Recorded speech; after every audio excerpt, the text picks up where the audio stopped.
الله أكبر الله أكبر أشهد أن لا إله إلا الله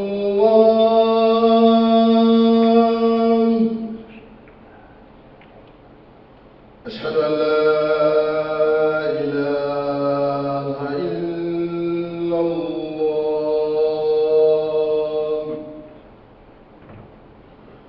أشهد أن محمدا رسول الله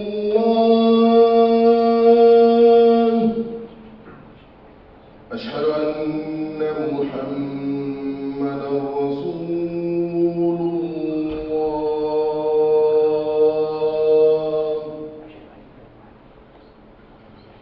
حي على الصلاة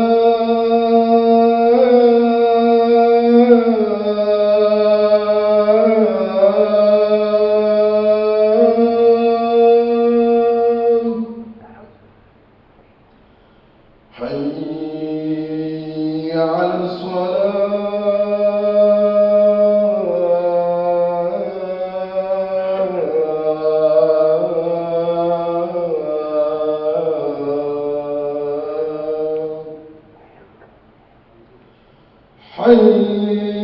حي على الفلاح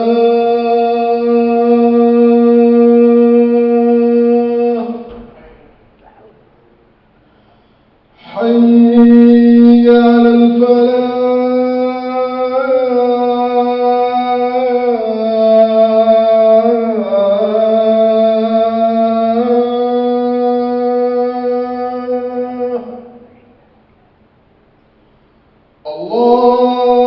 الله أكبر الله أكبر لا إله إلا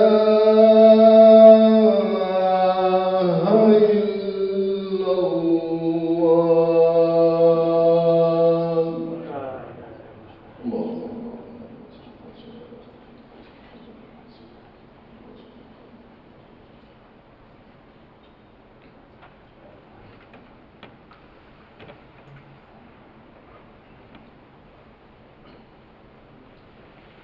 بسم الله الرحمن الرحيم الحمد لله رب العالمين الحمد لله الذي خلق الموت والحياة ليبلوكم أيكم أحسن عملا وأشهد أن لا إله إلا الله وحده لا شريك له وأشهد أن سيدنا ونبينا محمدا عبده ورسوله لا نبي بعده اللهم صل وسلم وبارك على سيدنا محمد وعلى سائر الأنبياء والمرسلين وعلى آلهم وصحبهم أجمعين أما بعد فيا عباد الله اتقوا الله وأطيعوه لعلكم تفلحون قال الله تعالى في كتابه الكريم أعوذ بالله السميع العليم من الشيطان الرجيم يا أيها الذين آمنوا اتقوا الله حق تقاته ولا تموتن إلا وأنتم مسلمون وقال في آية أخرى يا أيها الذين آمنوا اتقوا الله وقولوا قولا سديدا يصلح لكم أعمالكم ويغفر لكم ذنوبكم ومن يطع الله ورسوله فقد فاز فوزا عظيما. Brothers and sisters, Alhamdulillah, endless thanks to Allah subhanahu wa ta'ala, the Lord of the universe, the Rabb that allows us to come here together for the sake of Allah subhanahu wa ta'ala, to strengthen our iman, to strengthen our faith and belief in Allah subhanahu wa ta'ala in an era where the challenges that the world gives us has become more and more powerful, in which a lot of us are deviating from the truth. And brothers and sisters, in today's khutbah, I would like to talk a little bit about ma'rifatullah, knowing Allah subhanahu wa ta'ala, knowledge of Allah subhanahu wa ta'ala, acquaintance to Allah subhanahu wa ta'ala.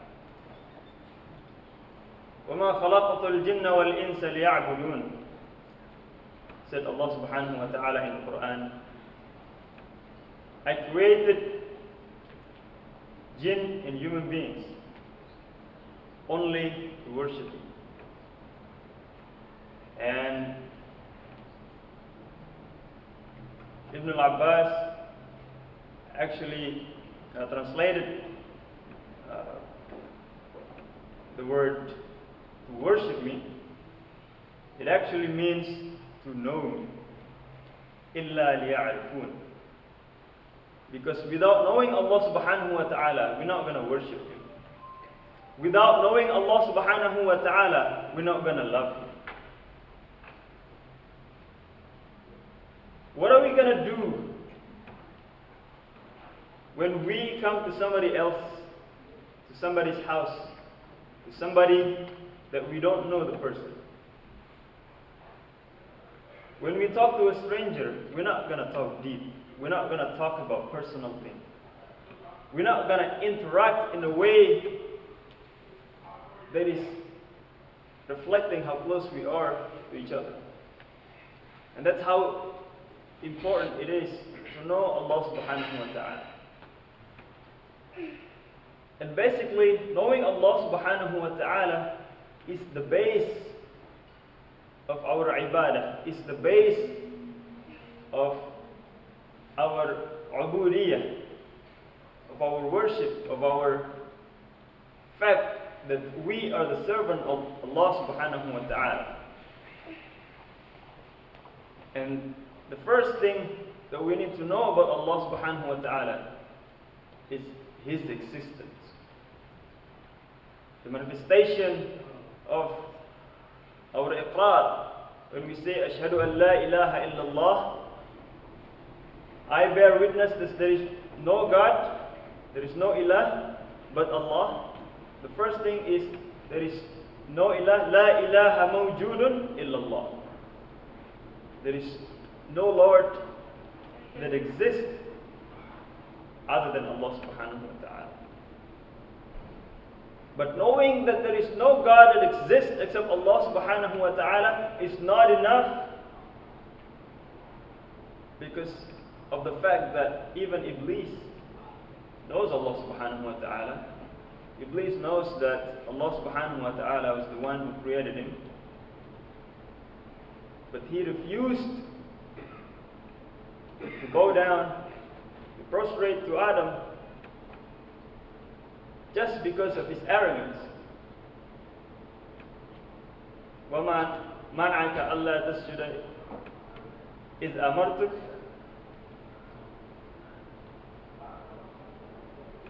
And Iblis said, when Allah subhanahu wa ta'ala said, what prevented you from bowing down, from prostrating, when I wanted you to do so? خَلَقْتَنِي مِنْ نَارٍ وَخَلَقْتَهُ مِنْ طِينٍ. You created me from fire, and you created him from the dust, from the soil. Arrogance is the one that would prevent us. What prevented Fir'aun and those figures during the life of the Prophet sallallahu alaihi wasallam?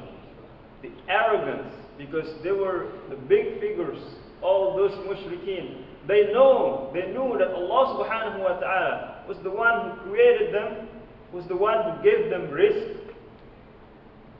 If they were to ask, who gave you all these things? فَسَيَقُولُونَ اللَّهُ. They would say that the one that gave me all these things is Allah subhanahu wa ta'ala. But because of the zulm, the tyranny, and uluwan, because of their arrogance, they refused to do so. So, in the very first surah,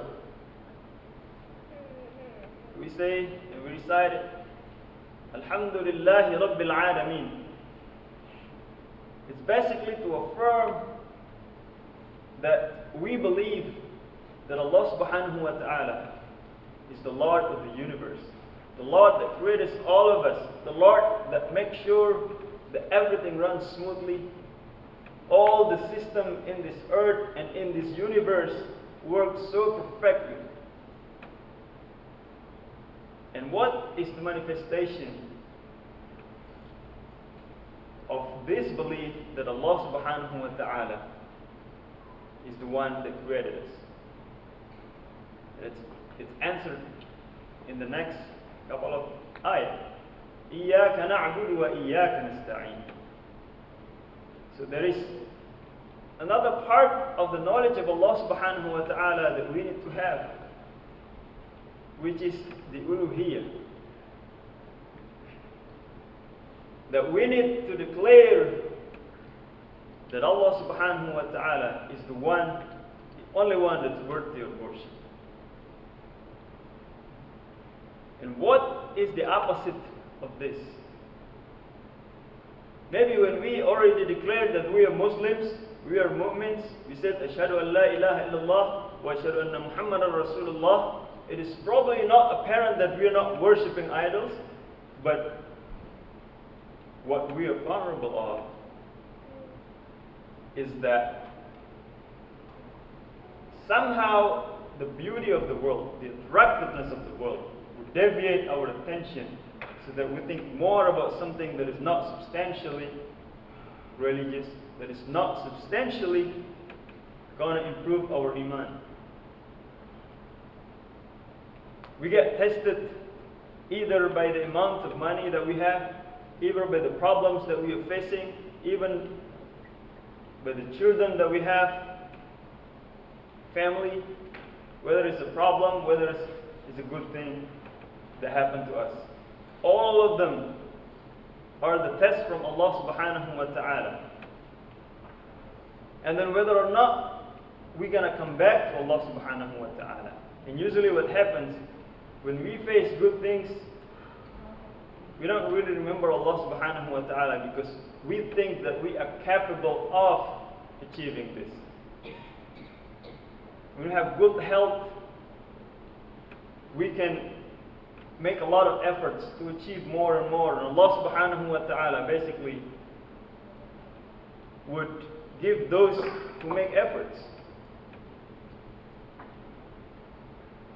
But the thing is, Allah subhanahu wa ta'ala really loves those who remembers Allah subhanahu wa ta'ala during the time of difficulty.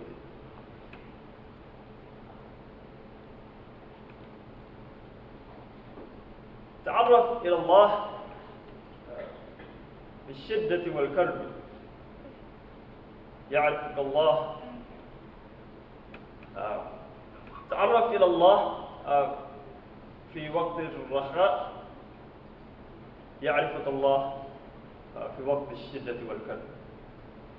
Know and remember Allah subhanahu wa ta'ala in a time of difficulty and hardship, and Allah subhanahu wa ta'ala will remember you.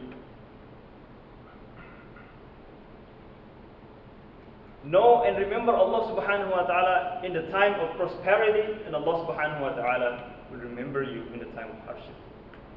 And what tends to happen is that it is vice versa. That when we face difficulty, that is the time where we start going to the masjid more often. We start talking to the imam more often. We start opening the Quran more often. It is not bad. It is not a sin where we want to get closer to Allah subhanahu wa ta'ala when we face hardship. But it becomes a problem.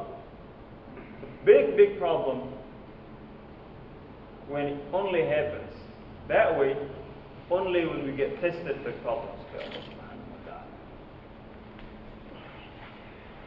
And that's why ma'rifatullah, knowing Allah subhanahu wa ta'ala, is very important, and it has become a base of the way we live this life. So, knowing Allah subhanahu wa ta'ala, or ma'rifatullah subhanahu wa ta'ala, Ibn al-Qayyim divides ways of knowing Allah subhanahu wa ta'ala into two concepts or two stages.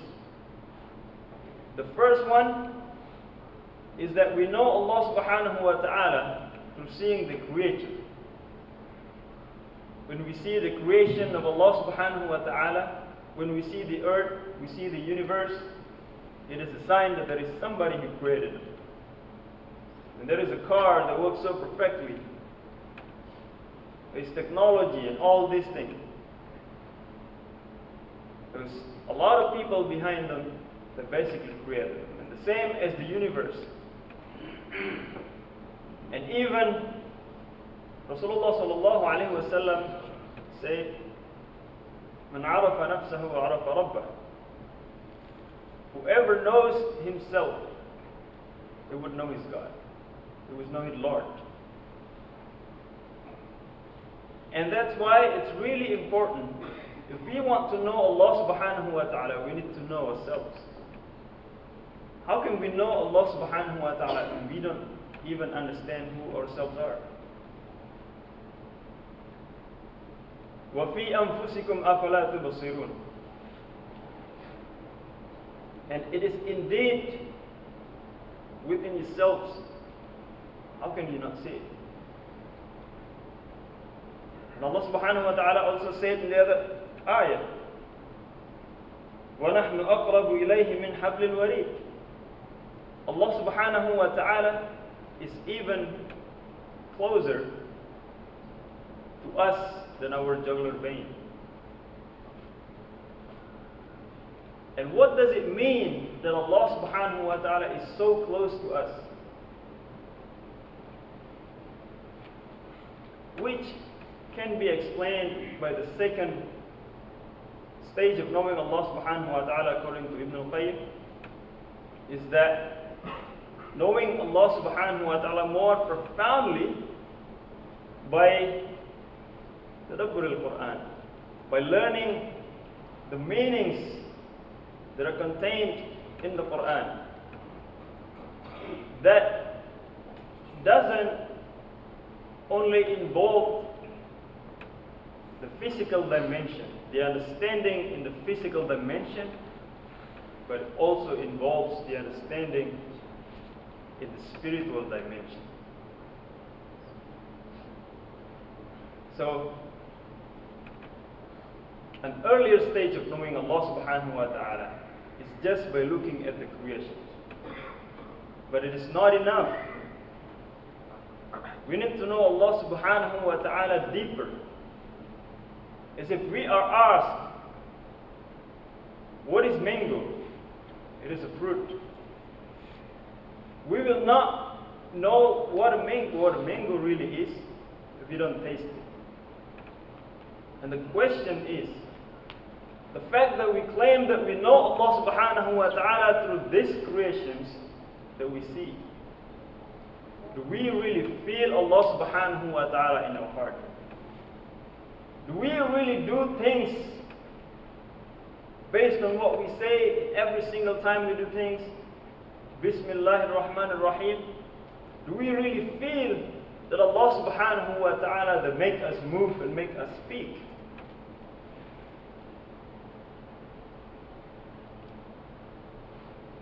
And this, I think, is a very important part of understanding.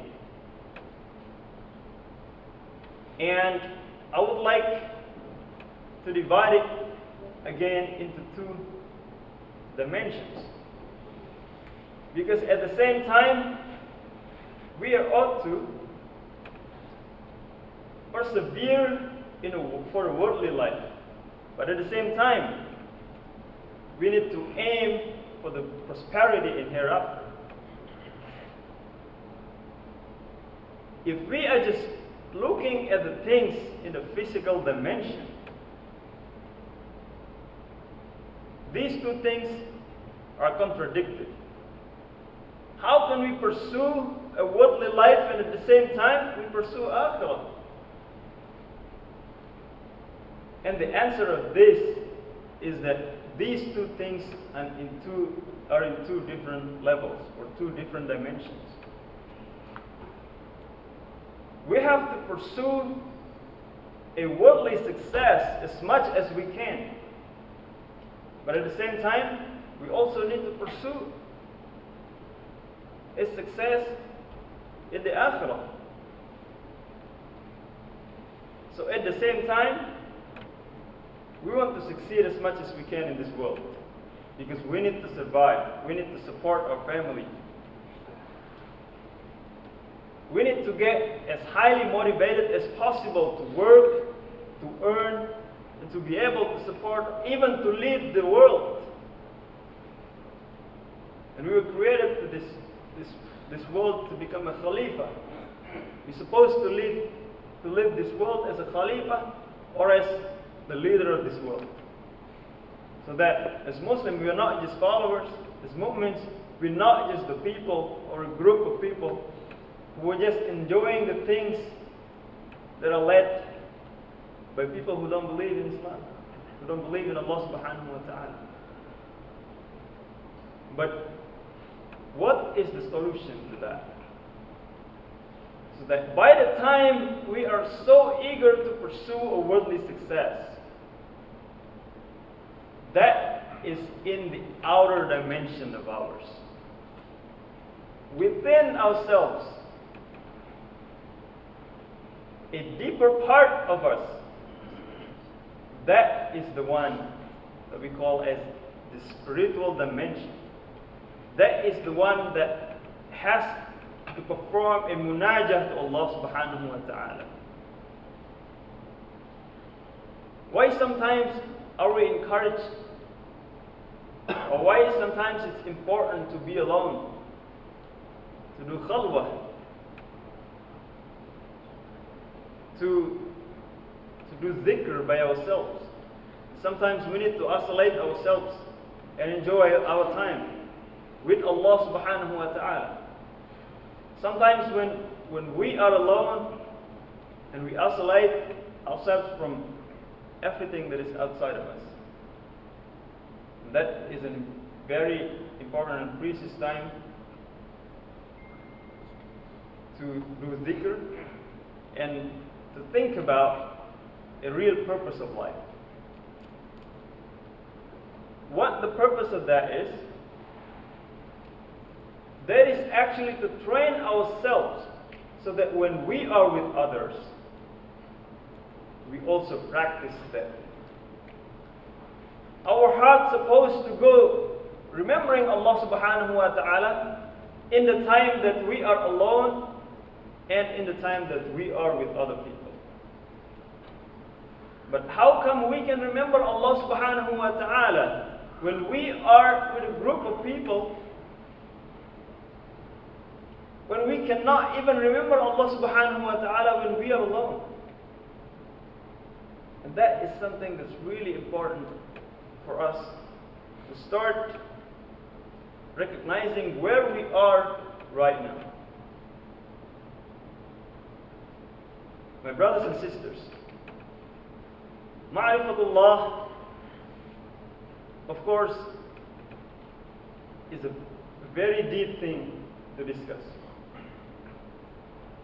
But at least a very easy way to manifest Ma'rifatullah is that the understanding of who Allah is in our belief and what the manifestation of that is. If we know that Allah subhanahu wa ta'ala is the one that deserves our worship,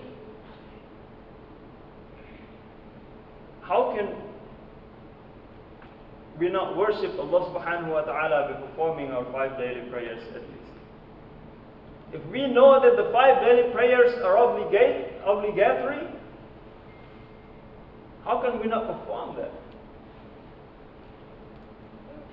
If we know that Allah subhanahu wa ta'ala is the one that supports us in every single time, every single second, every single piece of time, if we know that Allah subhanahu wa ta'ala is the one that basically makes sure that we are going to be safe, that everything that we do is going to succeed, how would us not have a raja or hope or the feeling of shukr or thankfulness, gratitude in every single time we do things? And if our heart, based on our realization, is still deviating from remembering Allah subhanahu wa ta'ala, from having the awareness and consciousness of Allah subhanahu wa ta'ala during our daily life, then we should be afraid of whether or not we have something that's called marad. There is some sickness within our heart.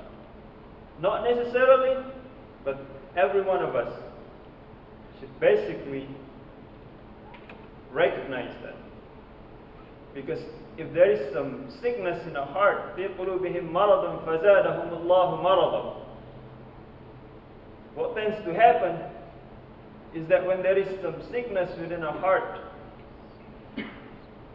we're going to tend to feel that we don't really need Allah subhanahu wa ta'ala. بارك الله لي ولكم في القرآن العظيم ونفعني وإياكم بما فيه من الآيات والذكر الحكيم وتقبل مني ومنكم تلاوته إنه هو السميع العليم.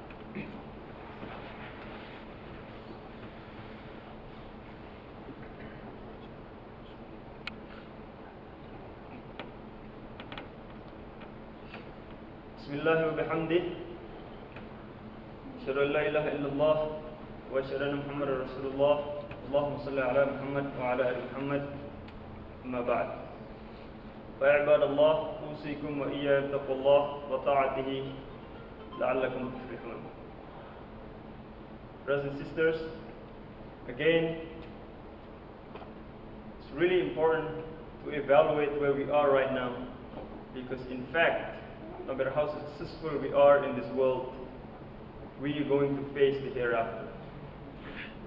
The day where يَوْمَ لَا يَنْفَعُ مَالٌ وَلَا بَنُونَ إِلَّا مَنْ أَتَى اللَّهَ بِقَلْبٍ سَلِيمٍ. The day that there is nothing that can benefit us, not even our kids, not even our word, not even our mal or wealth, إِلَّا مَنْ أَتَى اللَّهَ بِقَلْبٍ سَلِيمٍ, except those that come to Allah subhanahu wa ta'ala with pure heart. Let's make dua. May Allah subhanahu wa ta'ala make us among the people who pass all the tests and those who love Allah subhanahu wa ta'ala and His prophets. Alhamdulillahi Rabbil Alameen. Allahumma salli wa sallim wa barik ala Sayyidina Muhammad wa ala Sayyid al-Anbiya al-Mursaleen wa ala alihim wa sahbihim ajma'een. وارض عنا وعن الخلفاء الراشدين أبي بكر وعمر وعثمان وعلي وعن بقية الصحابة والقرابة أجمعين. ربنا آتنا في الدنيا حسنة وفي الآخرة حسنة وقنا عذاب النار. ربنا ظلمنا أنفسنا وإن لم تغفر لنا وترحمنا لنكونن من الخاسرين. عباد الله، إن الله يأمر بالعدل والإحسان وإيتاء ذي القربى وينهى عن الفحشاء والمنكر والبغي يعظكم لعلكم تذكرون. واذكروا الله العظيم يذكركم واشكروه على نعمه يزدكم والله يعلم ما تصنعون. أقيموا الصلاة.